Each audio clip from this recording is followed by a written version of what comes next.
Hello everyone, this is a short book haul and something for possible summer reads from, well, you'll find out.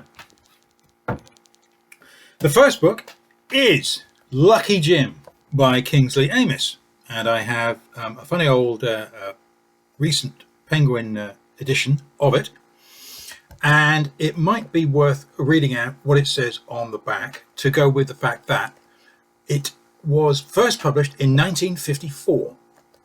So it's about Jim Dixon, who has a terrible job at a second-rate university.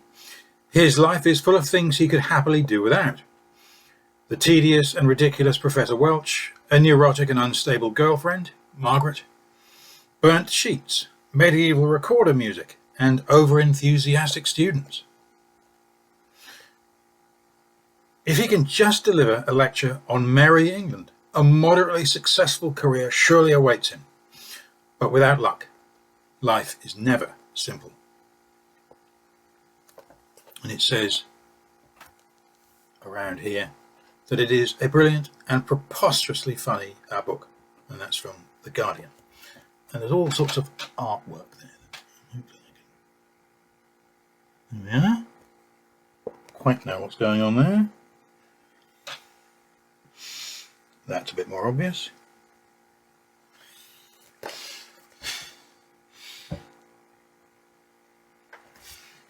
Lucky Jim by Kingsley Amis. Very famous. Is it his most famous novel? It might be. Anyway, yep. The second novel that sort of kind of pairs with that is Nancy Mitford's The Pursuit of Love.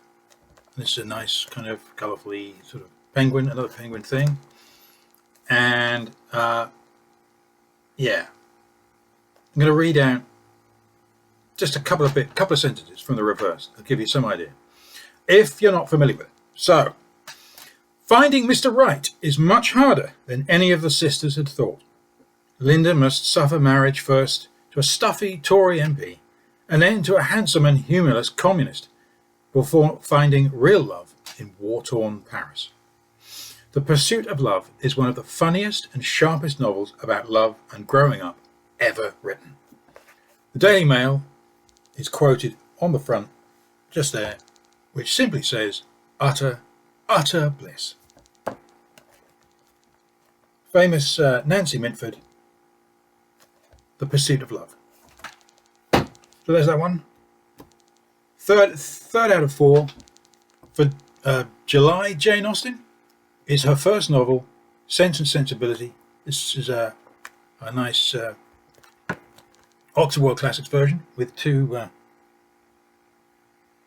gals on the front with something in mind. Can't possibly imagine what. But anyway, this particular publication was first published in 2012. No, it wasn't. 2017. And the actual novel was first published in 1810. And this publication is kind of nifty in a couple of ways. There's a fairly significant introduction, which I haven't read, but I have looked through the chronology, and it's pretty good. There's, 3, 5, 6 pages of it. Yeah, pretty good. So there's that one, and yeah. I've never read anything from Jane Austen. It's about time, so I might just have to sort of do the sort of kind of summer holiday kind of thing, see what it's all about, see what's happening with that one. So the last book is a biography with a kind of a sort of a seafaring thing.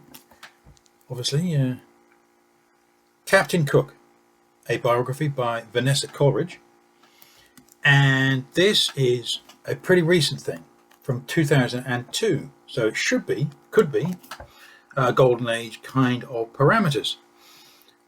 And if Captain Cook is sort of kind of a bit banal, a bit platitudinous, shall we say, there would appear to be a little bit more to it than immediately meets the eye anyway. And it says on the back, just a couple of sentences. In 3 epic journeys, Captain Cook discovered more of the Earth's surface than any other man, yet James Cook himself has become shrouded in myth and his legacy has been manipulated by politics. This is an intimate and extraordinary account which traces Cook's story from his origins as the son of a farm labourer to his violent death in Hawaii, recreating both the physical, personal and political challenges of his extensive explorations in this acclaimed and gripping biography. Vanessa Coleridge has also considers the fate of Cook's reputation. In particular, the story of one George Collingridge, who 100 years ago claimed that Cook was not in fact the first European to discover Australia. So there he is.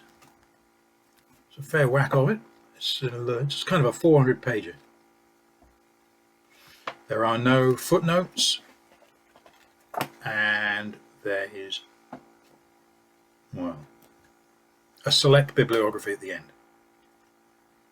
So there's no academic apparatus attached to this one.